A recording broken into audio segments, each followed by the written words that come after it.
Hello students, कैसे हैं आप लोग? पढ़ाई लिखाई चल रही है। लास्ट लेक्चर में आप लोगों को इलेक्ट्रोमैग्नेटिक वेव के प्रोपोगेशन एंड प्रोडक्शन के बारे में बताया गया था। उसके इक्वेशंस बताए गए थे, उसकी प्रॉपर्टीज बताई गई थी। कहीं पे भी इलेक्ट्रॉन अगर दो एनर्जी लेवल के बीच ट्रांजिट हो रहा है, एक्सेलरेट होकर ऊपर जा रहा है या डी एक्सेलरेट होकर नीचे आ रहा है, तो उस केस में वह इलेक्ट्रोमैग्नेटिक वेव को प्रोड्यूस करता था। और कहीं पे भी अगर एलसी मतलब इंडक्टर कैपेसिटर सर्किट है, इंडक्टर कैपेसिटर सर्किट को अगर हम लोग चार्ज देते हैं तो वह चार्ज ऑक्सिलेट करता है between the inductor and capacitor. जब वह इंडक्टर के पास जाता है तो मैग्नेटिक एनर्जी के रूप में कन्वर्ट कर देता है अपनी एनर्जी को, और जब वह कैपेसिटर के पास आता है तो अपनी एनर्जी को कन्वर्ट कर देता है इलेक्ट्रोस्टैटिक एनर्जी में। तो बेसिकली यह electrostatic energy of capacitor and magnetic energy of inductor के कारण इलेक्ट्रोमैग्नेटिक वेव प्रोड्यूस होती है। अब इस इलेक्ट्रोमैग्नेटिक वेव को 7 ग्रुप्स में डिवाइड किया गया है। उन ग्रुप्स को हम कंपोनेंट के नाम से जानते हैं। हर एक ग्रुप की अलग अलग फ्रीक्वेंसी रेंज और वेवलेंथ रेंज है। ये जो 7 कंपोनेंट्स है उसको कैटेगराइज करने का रीजन ये है कि हर एक ग्रुप, हर एक कंपोनेंट की जो वेव्स है, इलेक्ट्रोमैग्नेटिक वेव्स है, वह लगभग सेम प्रॉपर्टी रखती है। अलग अलग ग्रुप की अलग अलग प्रॉपर्टीज है। कोई हमें हीटिंग इफेक्ट प्रोवाइड करती है, कोई हमें कम्युनिकेशन सिस्टम में सहायता देती है, और किसी का मेडिकल साइंस में यूज होता है, सीटी स्कैन में यूज होता है। कुछ इलेक्ट्रोमैग्नेटिक वेव्स यूज होती हैं इंटरनल स्ट्रक्चर ऑफ एटम और मॉलिक्यूल के जानने के लिए। मतलब इंटरनल स्ट्रक्चर ऑफ मॉलिक्यूल और एटम को जानने के लिए एक particular component of electromagnetic wave का यूज होता है। तो आज हम लोग इस 7 कंपोनेंट्स को एलॉबरेटेड फॉर्म में देखेंगे। इसी 7 कंपोनेंट पर बेस्ड क्वेश्चंस आप लोगों को सबसे ज्यादा मिलेंगे। मतलब इस यूनिट में, इलेक्ट्रोमैग्नेटिक वेव यूनिट में, आप लोगों को जो मैक्सिमम क्वेश्चंस मिलते हैं वह इलेक्ट्रोमैग्नेटिक कंपोनेंट पर ही मिलते हैं। इसको 7 पार्ट में डिवाइड किया गया है। पहला कंपोनेंट है हम लोगों के पास, पहला कंपोनेंट है रेडियो वेव्स। इसकी फ्रीक्वेंसी सबसे कम है। फ्रीक्वेंसी कम होने के कारण इसकी एनर्जी भी कम है, और यह बेसिकली 500 किलो हर्ट्ज से लेकर 1000 मेगाहर्ट्ज तक की रेंज रखती है। हम यहां पे फ्रीक्वेंसी रेंज आपको बता रहे हैं, जिसको आप लोग वेवलेंथ रेंज में भी कन्वर्ट कर सकते हैं। तो रेडियो वेव्स की रेंज है 500 किलो हर्ट्ज टू 1000 मेगाहर्ट्ज। इस 500 किलो हर्ट्ज को हम लोग लिख सकते हैं 0.5 megahertz, because 1000 kilo hertz is equal to 1 megahertz. तो यहां पे 1000 मेगाहर्ट्ज को हम लोग लिख सकते हैं 1 gigahertz. 1000 megahertz means 10 to the power 3 megahertz is equal to 1 gigahertz. तो रेडियो वेव की ये फ्रीक्वेंसी हम लोगों को मिल रही है। आप लोग चाहे तो इस फ्रीक्वेंसी रेंज से वेवलेंथ निकाल सकते हैं by using formula nu is equal to c by lambda. So यहां से आपको मिल जाएगा lambda is equal to c by nu. C is what? Velocity of light. इसका प्रोडक्शन एंड डिटेक्शन, प्रोडक्शन और डिटेक्शन। इसके प्रोडक्शन में rapid acceleration and deceleration of electron or charges in the aerial. आप लोगों ने एरियल्स देखे होंगे, antennas देखी होंगी। एरियल और एंटीनास में जो रैपिड तेजी से चार्ज का एक्सेलरेशन या डी एक्सेलरेशन होता है, उसके कारण यह रेडियो वेव्स प्रोड्यूस होती है। तो आप यहां पे लिख सकते हैं rapid acceleration and D acceleration of charges in areas। जहां पे प्रोडक्शन इसका होता है जब भी चार्ज एक्सेलरेट या डी एक्सेलरेट होता है। किसमें? एंटीना में। पुराने जमाने में एंटीना एक लंबी सी रॉड के ऊपर अलग अलग हॉरिजॉन्टल रॉड लगा के बनाई जाती थी, और अब एंटीना आप लोग पैराबोलिक रूप में देखते हैं जो डिश के रूप में आपके घर में लगी रहती है। तो यहां पे रैपिड एक्सेलरेशन और डी एक्सेलरेशन ऑफ चार्ज होता है, जिसके कारण रेडियो वेव्स प्रोड्यूस होती है। डिटेक्शन के लिए भी हम लोग एरियल्स का ही यूज करते हैं। मतलब प्रोडक्शन और डिटेक्शन दोनों में ही हमें डिश या एरियल या एंटीना का यूज करना होता है। अब इस रेडियो वेव्स को फर्दर अलग अलग पार्ट्स में डिवाइड किया गया है। यहाँ पे एम्पलीट्यूड मॉड्यूलेशन में एएम वेवलेंथ होती है 530 किलोहर्ट्ज टू 1.7 मेगाहर्ट्ज।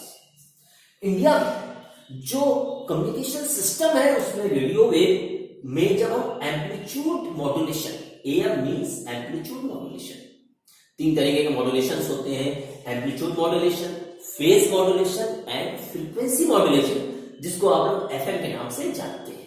तो इस रेडियो वेव के अंदर एम्पलीट्यूड मॉड्यूलेशन में जो फ्रीक्वेंसी यूज की जाती है वह है 530 किलोहर्ट्ज से लेकर 1.7 मेगाहर्ट्ज। और इसके बाद इसमें जो शॉर्ट वेव एम्पलीट्यूड मॉड्यूलेशन में फ्रीक्वेंसी यूज की जाती है वह है अप टू 54 मेगाहर्ट्ज। जैसे जैसे फ्रीक्वेंसी बढ़ेगी वैसे वैसे वेवलेंथ घटेगी। इस बात का ध्यान देना है कि जैसे जैसे फ्रीक्वेंसी बढ़ेगी वैसे वैसे वेवलेंथ कम होगी, फ्रीक्वेंसी बढ़ रही है तो वेवलेंथ कम होगी। तो शॉर्ट वेव एम्पलीट्यूड मॉड्यूलेशन में इंडिया में अप टू 54 मेगाहर्ट्ज तक की फ्रीक्वेंसी यूज होती है। उसके बाद नंबर आता है FM. FM means frequency modulation. Frequency modulation में इंडिया में यूज होती है 88 मेगाहर्ट्ज टू 108 मेगाहर्ट्ज। आप लोगों के पास जो भी एफएम बैंड की फ्रीक्वेंसी रेंज है, कभी ध्यान दीजिएगा, वह हमेशा 88 से 108 मेगाहर्ट्ज के बीच में होती है, 91.1 मेगाहर्ट्ज। तो इंडिया में फ्रीक्वेंसी मॉड्यूलेशन के लिए 88 टू 108 मेगाहर्ट्ज का यूज होता है। उसके बाद टीवी में हम लोगों की जो फ्रीक्वेंसी रेंज यूज होती है वो 54 मेगाहर्ट्ज से लेकर 890 मेगाहर्ट्ज तक की होती है। टेलीविजन में भी हाई फ्रीक्वेंसी यूज होती है, कुछ फ्रीक्वेंसीज एक दूसरे के साथ ओवरलैप करती है। इंडिया में 54 से लेकर 890 मेगाहर्ट्ज तक की फ्रीक्वेंसी यूज की जाती है। उसके बाद नंबर आता है सेलुलर फोन, जिसको हम लोग मोबाइल फोन के नाम से भी जानते हैं। इसमें फ्रीक्वेंसी यूज होती है 800 मेगाहर्ट्ज, 840 मेगाहर्ट्ज टू 930 मेगाहर्ट्ज। अब क्वेश्चन राइज होता है कि क्यों हम लोग हाई फ्रीक्वेंसी यूज करते हैं। हाई फ्रीक्वेंसी रहेगी तो उसकी एनर्जी ज्यादा रहेगी और वेवलेंथ उसकी छोटी हो जाएगी। तो वेवलेंथ जितनी छोटी होती है उतना ही कम्युनिकेशन हमारा शार्प और बेटर होता चला जाता है। या यूं कह सकते हैं कि फ्रीक्वेंसी जितनी ज्यादा रहेगी उतनी एनर्जी ज्यादा होने के कारण हमारा कम्युनिकेशन बहुत शार्प और ब्राइट। अब सेकंड नंबर पे आता है माइक्रोवेव। माइक्रोवेव्स के बारे में आप लोगों ने काफी कुछ पढ़ रखा होगा इलेक्ट्रोस्टैटिक्स में। माइक्रोवेव ओवन्स होते हैं। माइक्रोवेव्स का यूज हम लोग करते हैं रडार में, radio angle detection and ranging में इसका यूज होता है। इसकी फ्रीक्वेंसी रेंज है 1 गीगाहर्ट्ज टू 100 गीगाहर्ट्ज। अब यह प्रोड्यूस कैसे होती है? स्पेसिफिक ट्यूब्स होते हैं जिसको हम लोग कैलेस्ट्रॉन, KELYSTRON, कैलेस्ट्रॉन या मैग्नेट्रॉन, MEGNETRON, कैलेस्ट्रॉन ट्यूब या मैग्नेट्रॉन ट्यूब से हम लोग माइक्रोवेव्स प्रोड्यूस करते हैं।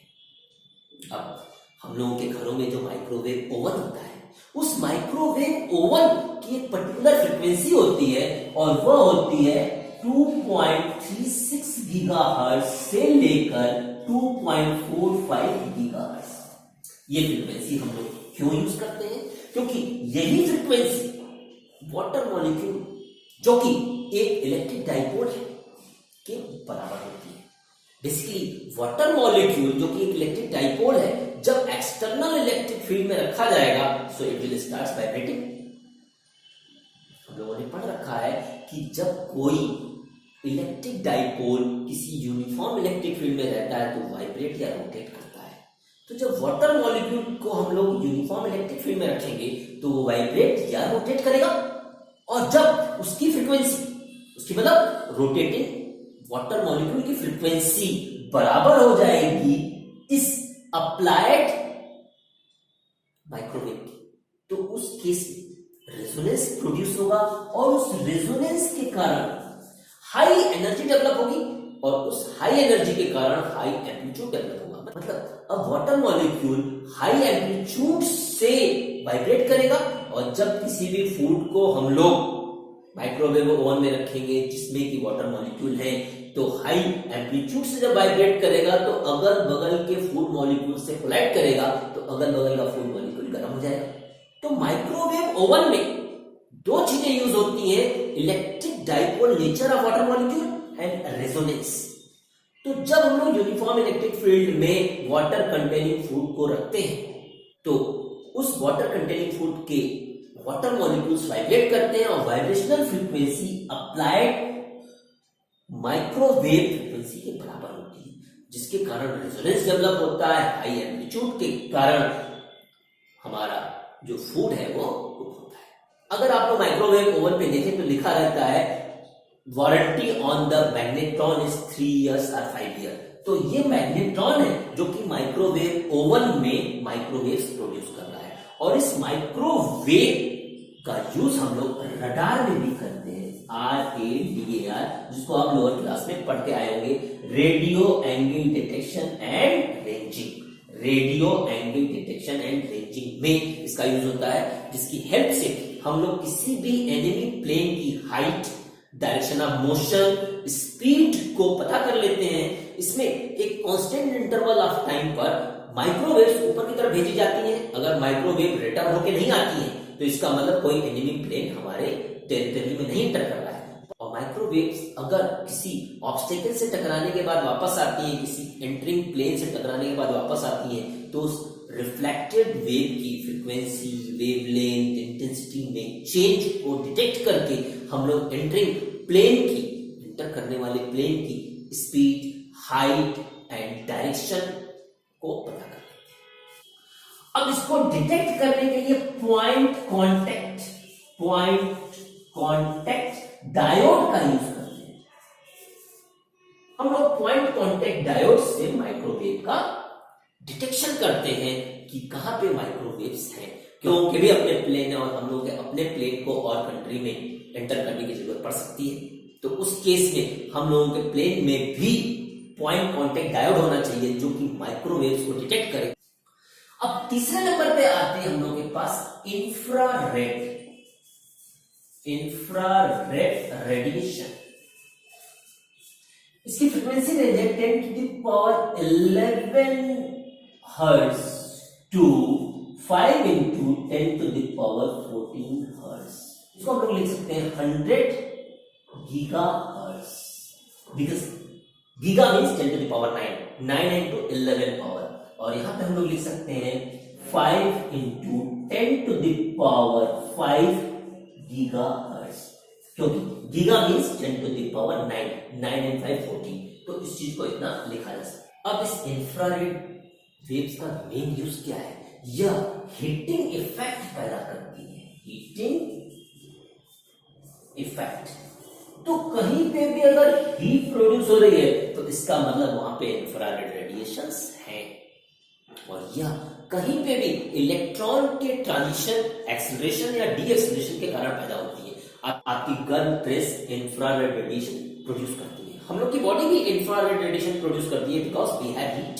तो हर एक बॉडी जिसके पास हीट है वह इंफ्रारेड रेडिएशंस प्रोड्यूस करती है। इसको डिटेक्ट करने के लिए bolometer, thermopile, THERMOPILE, thermopile and photographic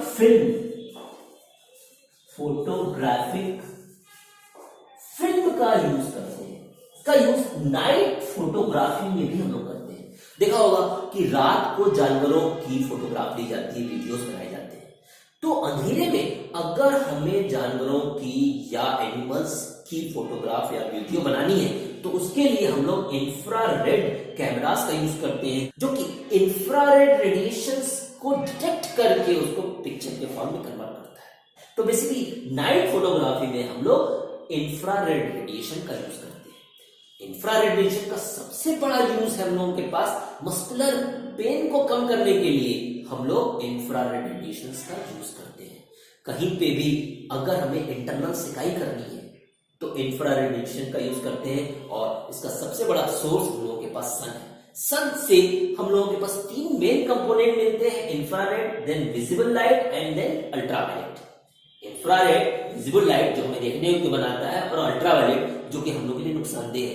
तो धीरे धीरे हम लोग फ्रीक्वेंसी को बढ़ा रहे हैं तो एनर्जी भी बढ़ रही है, पर जैसे जैसे फ्रीक्वेंसी और एनर्जी बढ़ेगी वैसे वैसे वेवलेंथ छोटी होती चली जाएगी। इंडिविजुअल फोटोन की वेवलेंथ छोटी हो रही है, मतलब फ्रीक्वेंसी उसकी बड़ी हो रही है। इसका यूज क्या क्या है नाइट फोटोग्राफी में? नाइट फोटोग्राफी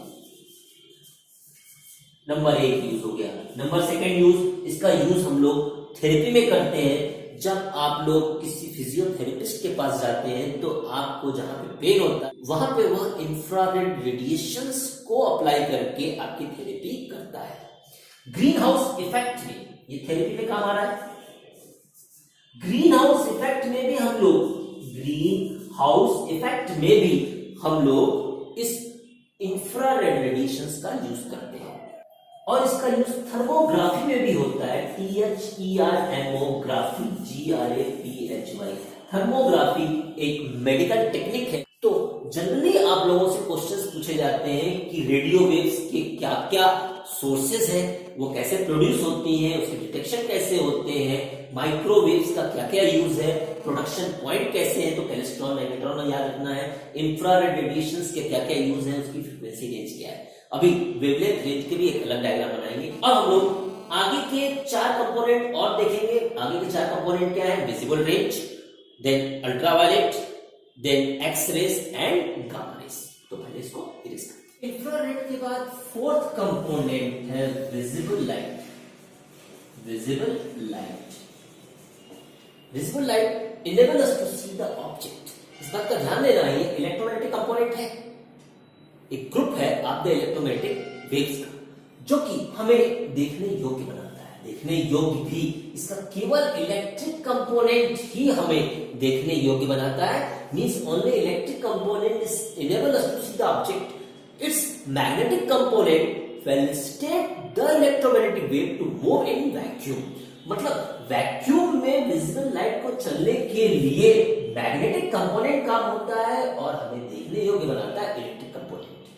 इसकी फ्रीक्वेंसी रेंज हम लोगों के पास है 4 × 10⁻14 हर्ट्ज से लेकर 8 × 10⁻14 हर्ट्ज।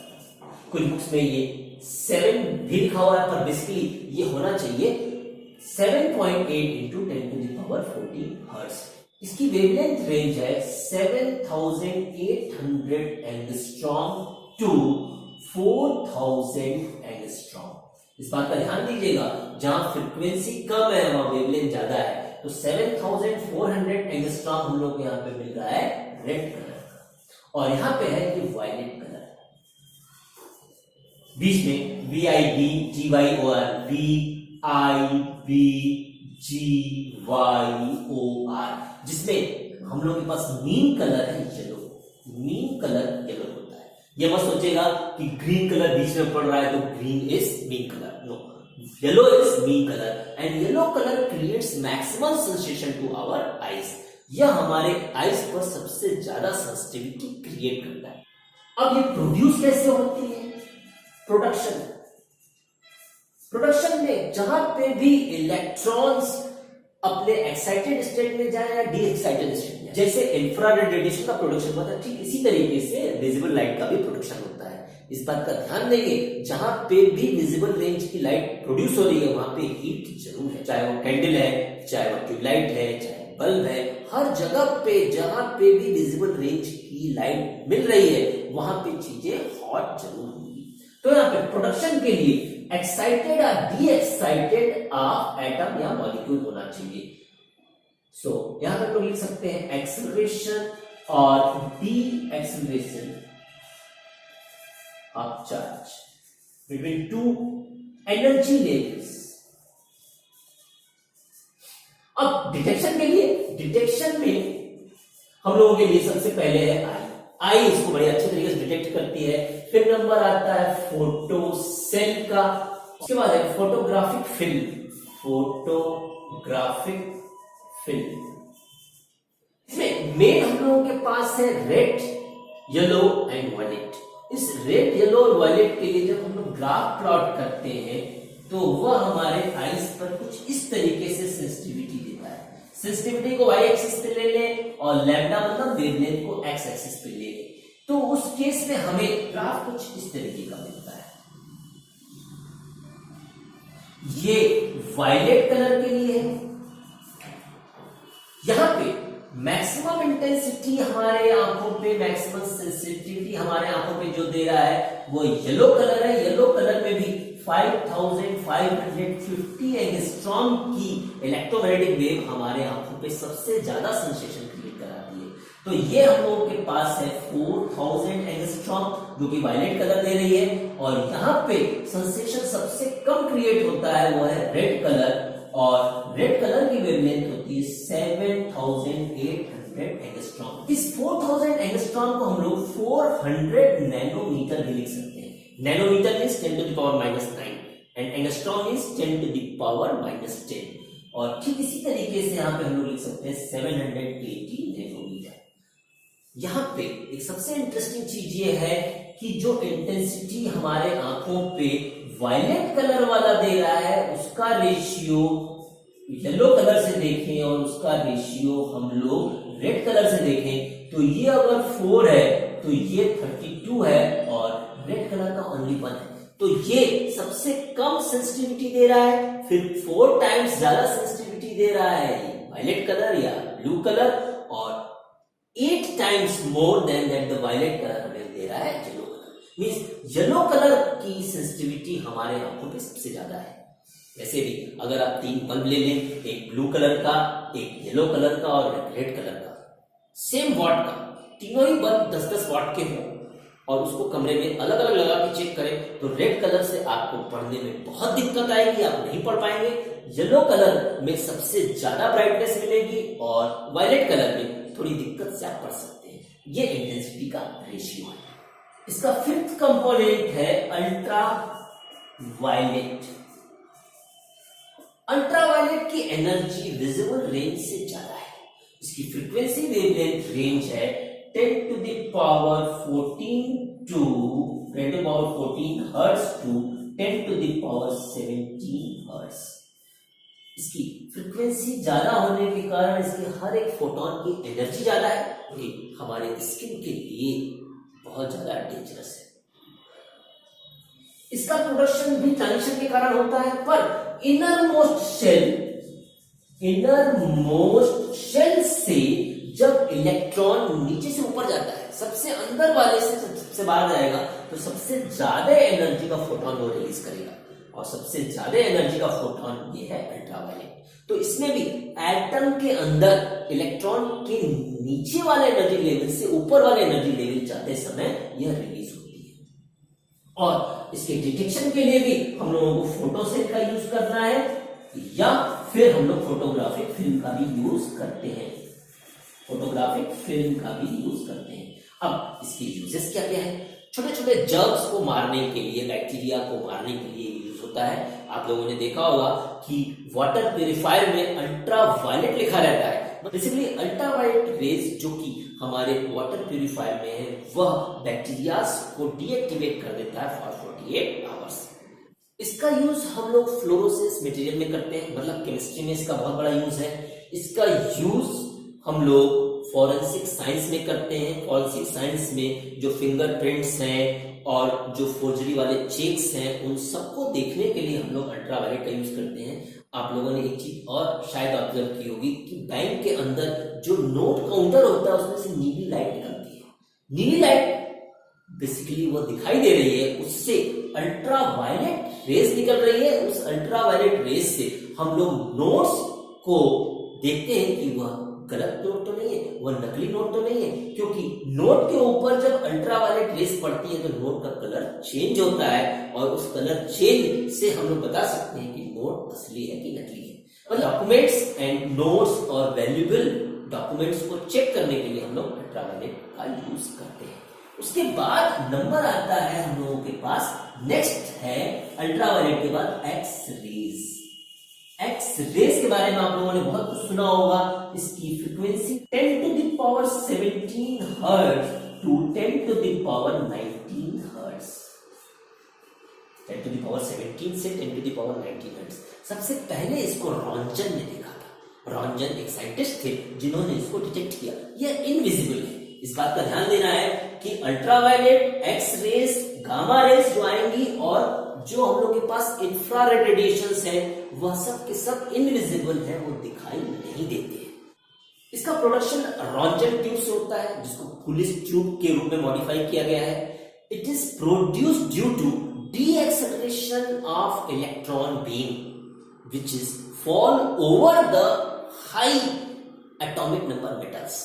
जब हम लोग कैथोड रेस जो कि बनी हुई है इलेक्ट्रॉन से को फॉल कराते हैं निकेल, कैडमियम, मॉलिब्डेनम या फिर गोल्ड के ऊपर, तो वह एक्स रेस को प्रोड्यूस करती है। बेसिकली होता यह है कि जब हाई एनर्जी इलेक्ट्रॉन अंदर एटम के अंदर जाने की कोशिश करता है और वह दो एनर्जी लेवल से डी एक्सेलरेट होता है तो वह इनविजिबल रेस प्रोड्यूस करता है जो कि हमारे इंटरनल स्ट्रक्चर को देखने के काम आती है। तो इसके में प्रोडक्शन क्या है? डी एक्सेलरेशन ऑफ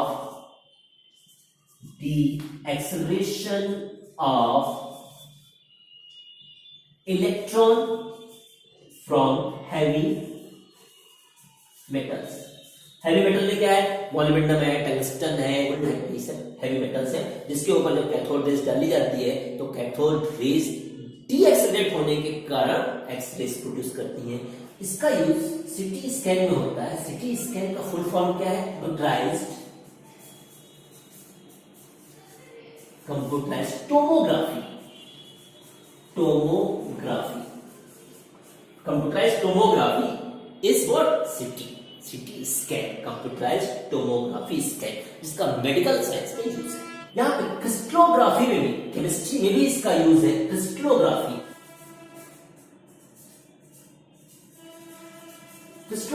केमिस्ट्री में भी इसका यूज है। अब इसके प्रोडक्शन की जगह पता चल गई, इसका डिटेक्शन कैसे होगा? डिटेक्शन के लिए हम लोग तीन टेक्निक यूज करते हैं। एक है आयनाइजेशन चेंबर। आयनाइजेशन चेंबर में हमें पता चल जाता है कि जो रेस किसी भी गैसियस स्टेट को आयनाइज कर रही है वह एक्स रेस है। तो पहली चीज तो हो गई आयनाइजेशन चेंबर। दूसरा है GEIGER, जिगर ट्यूब। और तीसरा है फोटोग्राफिक फिल्म। इन तीन टेक्निक से हम लोग एक्स रेस को डिटेक्ट करते हैं। यहां पे एक और इंपॉर्टेंट चीज है कि इस एक्स रेस से हम लोग इंटरनल स्ट्रक्चर ऑफ एटम के बारे में भी पता करते हैं। सेवेंथ कंपोनेंट है gamma rays. Gamma rays produced from the nucleus of radioactive elements. Some elements spontaneously emits some radiations such as alpha, beta, gamma are not here nuclei. कुछ elements अपने न्यूक्लियस में से अल्फा, बीटा, गामा का emission करते हैं और उन elements का नाम है रेडियो एक्टिव एलिमेंट। तो वहीं से गामा रेज का प्रोडक्शन होता है। ये इलेक्ट्रोमैग्नेटिक वेव है। इसकी फ्रीक्वेंसी रेंज है 10 टू द पावर 18 हर्ट्ज से लेकर 10 टू द पावर 22 हर्ट्ज। मतलब इसकी फ्रीक्वेंसी रेंज मैक्सिमम है। यह मैक्सिमम फ्रीक्वेंसी रखता है इसलिए इसकी एनर्जी भी मैक्सिमम है। इसका प्रोडक्शन पॉइंट जो है रेडियो एक्टिव न्यूक्लियाई है। इस गामा रेस का यूज हम लोग कैंसर के डिटेक्शन एंड क्योर में करते हैं। आप लोगों ने कीमोथेरेपी का नाम सुना होगा। कीमोथेरेपी में हम लोग कोबाल्ट 60 का यूज करते हैं। कोबाल्ट 60 के न्यूक्लियस से निकले हुए गामा रेस का हम लोग यूज करते हैं। वह गामा रेस के साथ बीटा पार्टिकल का भी डिटेक्ट करता है। तो बेसिकली कोबाल्ट 60 जो कि रेडियो एक्टिव एलिमेंट है जिसमें से beta particle and gamma particle निकलते हैं, बेसिकली गामा इलेक्ट्रोमैग्नेटिक वेव है, वह कैंसर के डिटेक्शन एंड क्योर में काम आता है। और इसको डिटेक्ट करने के लिए आयनाइजेशन चैम्बर, जिगर मुलर काउंटर या जिगर ट्यूब, फोटोग्राफिक फिल्म, इन सबका यूज करते हैं। गामा रेस और एक्स रेस की प्रॉपर्टीज ऑलमोस्ट सेम, बस फर्क क्या है? प्रोडक्शन पॉइंट दोनों के अलग अलग है। यह प्रोड्यूस होता है from the nucleus, spontaneously produce होता है, और यह एक्सटर्नल एजेंसी के थ्रू जब हम लोग कैथोड रेस कॉल कराते हैं तब ये प्रोड्यूस होता है। Ultraviolet rays, visible light and infrared radiations, ये तीनों ही हमें सन से मिलते हैं। अल्ट्रावायलेट रेस हम लोगों के लिए नुकसानदेह है, तो इस अल्ट्रावायलेट रेस को हमारे एटमॉस्फेयर की ओजोन लेयर एब्सॉर्ब करती है और हमको उससे सेव करती है। इस मौसम में हम लोग सन की धूप से हीट लेते हैं, बेसिकली हम लोग इंफ्रारेड रेडिएशंस एब्सॉर्ब करते हैं, और सन की लाइट में हम देखते हैं चीजों को, तो सन हम लोगों को गर्मी means infrared radiation, visible light and ultraviolet rays provide करता है। इस अल्ट्रावायलेट रेस को ओजोन लेयर एब्सॉर्ब कर लेती है। ये सब कुछ हमने increasing order of energy, increasing order of frequency के रूप में बताया है। अगर हम इसका उल्टा चले तो डिक्रीजिंग ऑर्डर ऑफ वेवलेंथ लेते समय गामा की वेवलेंथ सबसे छोटी है क्योंकि फ्रीक्वेंसी इसकी सबसे ज्यादा है। उसके बाद नंबर आता है एक्स रेस का, फिर ultraviolet, visible light, infrared, microwave and then radio wave. तो अगर हम लोग increasing order of energy and increasing order of frequency देखते हैं तो सबसे पहले हम लोगों के पास आया था रेडियो वेव, देन माइक्रोवेव, उसके बाद आया था infrared, visible light, ultraviolet, X rays and gamma rays. और अगर हम लोग वेवलेंथ के रूप में देखते हैं, वेवलेंथ को इंक्रीजिंग ऑर्डर के रूप में देखते हैं, तो हम लोगों के पास सबसे छोटी वेवलेंथ है गामा रेस की, then X rays, ultraviolet, visible, और उसके बाद infrared radiation, microwave and radio waves. इसको वेवलेंथ के रूप में देखने के लिए एक और टेबल बनाते हैं जिससे कि चीजें आपको आसान हो जाएगी। अब यहाँ पे इंक्रीजिंग ऑर्डर ऑफ वेवलेंथ देखते हैं। इंक्रीजिंग ऑर्डर ऑफ वेवलेंथ में सबसे पहले हम लोग के पास है गामा रेस।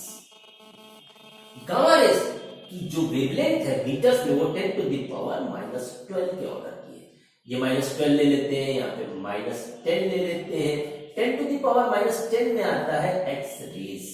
उसके बाद यहाँ 10 to the power -8, 10 to the power -8 में आ रहा है हमारे पास अल्ट्रावायलेट।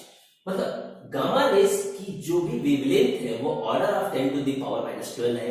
एक्स रेस की वेवलेंथ है 10 टू द पावर -10, अल्ट्रावायलेट की है 10 to the power -8, then 10 to the power -6 में हम लोगों के पास आ रहा है विजिबल रेंज।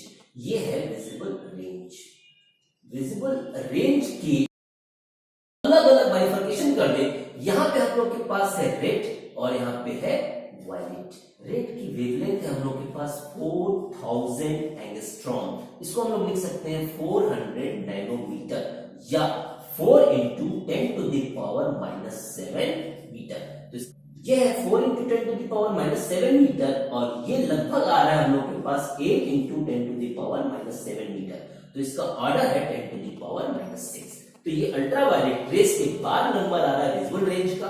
विजिबल रेंज के बाद है 10 टू द पावर -3 पर। 10 टू द पावर -6 से 10 टू द पावर -3 तक हम लोगों को यहाँ पे मिल रही है infrared. Infrared radiation 10 to the power -3 तक है। उसके बाद 10 to the power -2, 10 to the power -2 पे हम लोग को मिल रहा है माइक्रोवेव। माइक्रोवेव के बाद 10 to the power 0, 10 to the power 0 का मतलब हो गया 1 से लेकर 10 टू द पावर 4 तक हम लोगों को, ये सब कुछ मीटर्स में, यहां से यहां तक हम लोगों को मिल रही है रेडियो वेव्स। रेडियो वेव्स ये सब कुछ मीटर में है। तो अगर 10 टू द पावर -12 की वेवलेंथ है तो गामा रेंज में पड़ेगा, 10 टू द पावर -10 है तो X rays, 10 to the power -8 है तो अल्ट्रावायलेट, और 10 टू द पावर -6 में ये थोड़ा ध्यान देना पड़ेगा तो वह है visible range. 10 to the power -6 से 10 टू द पावर -3 मीटर में infrared, and 10 to the power -3 से 10 टू द पावर -2 में हम लोग को मिल रहा है माइक्रोवेव। और उसके बाद 0 से मतलब 1 से लेकर 10 टू द पावर 4 मीटर्स में हम लोग को मिल रहा है रेडियो वेव। यहाँ पे इस वीडियो लेक्चर में इतना ही है। आने वाले नेक्स्ट वीडियो लेक्चर में हम लोग एनसीईआरटी के कुछ न्यूमेरिकल सॉल्व करेंगे। Okay, have a nice day.